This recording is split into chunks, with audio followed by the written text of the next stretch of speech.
Bonjour à toutes et à tous. Alors aujourd'hui on se retrouve en vidéo pour que je vous parle des dernières lectures que j'ai effectuées à la fin du mois de novembre et au passage bien, que je vous dresse donc, du coup mon bilan pour ce mois-ci. Du coup on va attaquer tout de suite et je vous préviens d'avance, dans cette vidéo je vais vous parler de 3 livres que j'ai tous les 3 vraiment adorés. Et donc dans l'ordre je vous parlerai du premier tome de La Passe Miroir, donc Les fiancés de l'hiver de Christelle Dabos. Ensuite, je vous parlerai de Prodigy, donc le second tome de Legend écrit par Marie Lu. Et enfin, pour finir, je vous parlerai de Ce qui nous lie, écrit par Samantha Bailey. Tout d'abord, je vais vous parler du premier tome de La Passe Miroir, donc Les fiancés de l'hiver. Donc j'en avais énormément entendu parler, mais je ne le trouvais jamais d'occasion. Et puis finalement, à ma bibliothèque, par hasard, je suis tombée dessus. Du coup, j'étais très contente de pouvoir enfin me lancer dans cette histoire. Dans cette histoire, en fait, on va suivre une jeune fille qui s'appelle Ophélie. Et en fait, donc, la Terre a éclaté et s'est divisée un peu sous forme d'arches, comme vous pouvez le voir ici. Donc des morceaux de terre qui flottent en fait dans l'espace. Et donc Ophélie vit sur un de ces morceaux. Et en fait, elle va devoir se retrouver à déménager complètement pour pouvoir aller sur la capitale afin de se marier avec Thorn, qui a été désigné comme étant son futur mari. Donc, sauf que Thorn vit donc sur la capitale, et sur la capitale, il y a des mœurs très particulières. Et en plus de ça, le climat n'est pas très accueillant puisqu'il y fait très très froid. Donc on va suivre Ophélie qui se retrouve embarquée dans tout ça, alors qu'Ophélie est très loin de tout ce qui est... de tout ce qu'il y a sur la capitale en fait. Elle est très loin de toute l'idée de la cour, elle est assez loin de tous les trucs de vraiment bonne manière, bonne séance, les balles, les machins, etc. Tout ça, c'est pas vraiment des trucs qui la branchent, elle est dans une vie assez simple. Mais elle n'a pas le choix, elle doit se retrouver envoyée là-bas. Pour ma part, j'ai vraiment adoré l'univers qui a été créé par Christelle Dabos. J'ai trouvé que c'était vraiment très bien développé, que ce soit sur Anima, donc l'arche d'Ophélie, ou sur la capitale, donc la Cétatienne. J'ai vraiment adoré oui, tout l'univers qui a été créé. Tout l'univers qui a été développé à la cour, je le trouve vraiment très bien. Et j'aime aussi énormément tout l'univers d'Anima. Et je comprends la nostalgie d'Ophélie qui doit quitter cet univers-là. Au niveau des personnages, j'ai aussi trouvé qu'ils étaient très bien développés, que ce soit Ophélie, Thorn ou tous les personnages secondaires. J'ai trouvé que l'histoire était vraiment bien, était vraiment prenante. Après, je ne m'attendais pas vraiment à ça vers la fin. Et du coup, j'ai hâte de lire le tome 2 pour savoir comment tout ça va évoluer. Parce que j'ai hâte de savoir vers où l'auteur veut emmener l'histoire, parce que de ce qu'on en voit au début, il y a plusieurs pistes possibles. Donc du coup, c'est un premier tome qui m'a vraiment beaucoup plu. Il est assez long, il fait 520 pages à peu près, mais ça se lit assez bien. Et oui, donc voilà, j'ai vraiment beaucoup aimé. Après, j'ai quand même envie de savoir la suite pour savoir vers où ça va mener. Pour vraiment me faire une idée plus concrète sur ça. Mais en tout cas, j'ai beaucoup aimé ce premier tome. J'ai trouvé le second tome en occasion pour le coup, donc du coup je le dirai assez prochainement. Mais en tout cas, pour ce premier tome, j'ai mis un 4,5 sur 5 parce que oui, vraiment j'ai adoré l'univers, l'ambiance et les personnages. Et pour l'histoire, j'attends vraiment de voir vers où tout ça va nous emmener, mais j'ai vraiment beaucoup aimé ce premier tome. Et du coup, je comprends un peu tout l'engouement qui s'est fait autour et je vous le recommande très franchement. Ensuite, donc j'ai enfin lu, j'attendais ça avec vraiment beaucoup de hâte. J'ai enfin lu donc Prodigy, le second tome de Legend écrit par Marie Lu. J'avais lu donc le premier tome cet été, puisqu'en fait ils sont en train de rééditer la trilogie au format poche, donc chez le livre de poche jeunesse. J'avais acheté le premier tome cet été, il était sorti en janvier, après en avoir vraiment beaucoup entendu parler. Et j'avais adoré Legend, je l'avais vraiment dévoré, j'avais trouvé que c'était vraiment le meilleur premier tome d'une trilogie de dystopie. Du coup, le deuxième tome est sorti en tout début de mois, le 4 novembre ou le 5 novembre peut-être. Et du coup, je l'ai acheté le jour de sa sortie.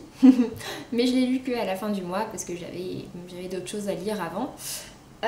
Mais en tout cas, voilà, donc du coup, je me suis jetée dedans avec très grande hâte. J'avais hâte vraiment de retrouver Day et June qui sont donc les deux personnages principaux. Donc au niveau de l'histoire, donc on va suivre comme je vous le disais donc Day et June. Day c'est le délinquant le plus recherché de la nation dans laquelle ils sont. Et June en fait elle fait partie de l'élite, donc c'est-à-dire que c'est une jeune fille, tous les deux ils ont 16 ans. Et elle est dans l'école militaire afin de devenir parmi les meilleurs soldats de la nation. Sauf qu'ils vont être amenés à se rencontrer alors qu'ils sont donc vraiment complètement opposés et qu'à la base ils devraient être ennemis. Ils sont amenés à se rencontrer et finalement chacun va découvrir des choses sur l'univers de l'autre. J'avais vraiment adoré le premier tome. Et du coup, dans ce second tome, j'ai vraiment beaucoup aimé aussi. J'ai vraiment adoré toute la tournure que prenait l'histoire. J'aime beaucoup le fait que dans cette trilogie-là, bien que ce soit de la dystopie, il n'y ait pas vraiment de triangle amoureux, parce que les triangles amoureux, moi, ça me gonfle. Il faut que les auteurs arrêtent avec les triangles amoureux, franchement, c'est chiant. Mais donc voilà, donc, dans Legend, il n'y a pas vraiment de triangle amoureux, c'est-à-dire que les deux s'aiment, mais n'ont pas de... Il y a des tentations autour, mais pour autant, voilà, ils sont quand même très attachés l'un à l'autre. Donc ouais, j'ai vraiment adoré, j'adore les caractères des deux personnages, ils ont des caractères qui vraiment ne se laissent pas marcher sur les pieds. Il leur arrive plein de choses qui ne sont pas très positives dans leur vie. Je suis désolée pour le bruit, je crois que c'est le camion de poubelle qui passe dans la rue. On va attendre. Ah punaise, bon bref, on va continuer. Donc du coup, je disais, j'adore les personnages, j'adore le fait que quoi qu'il leur arrive, ils restent vraiment des battants. Ils sont super courageux, c'est les personnages les plus badass de dystopie qui ont jamais été écrits. Donc vraiment, j'adore cette série et du coup, j'ai adoré le second tome, j'ai adoré toutes les nouvelles idées qui se sont mises en place. J'ai adoré tous les retournements de situation, j'ai vraiment adoré tout le second tome. Donc à nouveau, je lui ai mis un 5 sur 5, ça a à nouveau été un coup de cœur. Et du coup, j'ai qu'une seule hâte, c'est vraiment de pouvoir lire enfin le troisième tome, donc Champion, qui pour l'instant n'a pas de date de prévue en format poche. Donc voilà, donc j'espère quand même qu'il ne tardera pas trop. Je pense qu'on peut peut-être prévoir ça pour l'été prochain, ce qui est quand même pas assez longtemps. Mais voilà, donc j'ai vraiment super adoré ce premier tome, ce second tome pardon, mais j'ai aussi adoré le premier tome. Et du coup j'ai très hâte de lire la suite et franchement si j'avais une seule série de dystopie à vous recommander, ce serait celle-là. Bien qu'il n'y ait pas encore la suite, le dernier, ce serait cette série-là parce que pour moi voilà, c'est la meilleure que j'ai pu lire et j'en ai eu quand même pas mal. Mais ouais, je suis officiellement une grande fan de Legend parce que j'adore cette série, j'adore les personnages, j'adore l'univers, j'adore tous les retournements de situation, j'adore le côté très cérébral des personnages aussi parce que ils sont toujours dans des situations pas possibles, ils trouvent toujours le moyen de s'en sortir, d'essayer de s'en sortir et ouais, j'adore ces personnages. Donc ouais, je vous recommande juste très franchement cette série parce que moi je l'adore vraiment beaucoup. Ensuite, du coup, pour terminer les mois, j'ai donc lu Ce qui nous lie de Samantha Bailey. Je l'ai lu parce que je savais que j'allais rencontrer l'auteur en fait au salon du livre et de la presse jeunesse de Montreuil. Donc effectivement, je l'y ai rencontré, donc du coup j'ai pu avoir ma petite dédicace. Mais je vous parlerai de tout ça dans ma vidéo consacrée au salon du livre de Montreuil, qui arrivera assez prochainement, je pense. Donc du coup, vu que je savais que l'auteur serait là, je me suis dit que j'allais lire Ce qui nous lie, qui est un de ses livres phares. En fait, l'auteur a écrit des séries un peu fantasy jeunesse, et elle a aussi écrit des livres qui sont un peu plus adultes, dont fait partie donc, Ce qui nous lie. Donc Ce qui nous lie, c'est l'histoire d'une jeune femme qui s'appelle Alice. Et en fait, un jour, elle va découvrir qu'elle a un don, à savoir qu'en fait, elle peut voir des fils lumineux qui connectent en fait des personnes de son entourage entre eux. Ça me gonfle ce bruit. Donc, qui connectent des personnes de son entourage entre eux, et donc en fait, ce sont les liens qui les unissent. Elle ne peut pas savoir la nature des liens, mais elle peut avoir leur intensité et leur force. Et donc un jour elle s'est retrouvée avec ce don là, elle a eu un peu du mal à s'y faire, mais finalement voilà, elle vit avec tous les jours et elle s'en sert aussi pour savoir, pour connaître en fait la vérité sur les différentes personnes qui l'entourent. Sauf qu'un jour, elle va donc commencer une nouvelle vie, prendre un nouveau travail et elle va rencontrer en fait son boss qui s'appelle Raphaël. Et Raphaël, eh bien tout simplement, elle n'arrive pas à voir ses liens. Elle n'arrive pas à savoir ce qui se passe autour de lui et donc du coup ça la perturbe grandement et ça va un peu chambouler tout ça parce qu'elle va se poser énormément de questions. Sauf que donc Raphaël en plus de ça est marié, mais il va commencer à y avoir une petite histoire qui va arriver entre eux. Enfin voilà, donc j'ai vraiment beaucoup aimé cette histoire. J'ai trouvé que ça avait un côté très addictif. C'est une romance qui change un peu, c'est une romance un petit peu fantastique, mais en soi, enfin voilà, c'est dans un univers complètement normal. À part que donc il y a cette histoire de don avec les liens. Mais sinon, globalement voilà, ça se passe dans le monde de tous les jours. Et du coup j'ai vraiment beaucoup aimé, j'ai trouvé que c'était très addictif, que ça se lisait très bien, que c'était très fluide.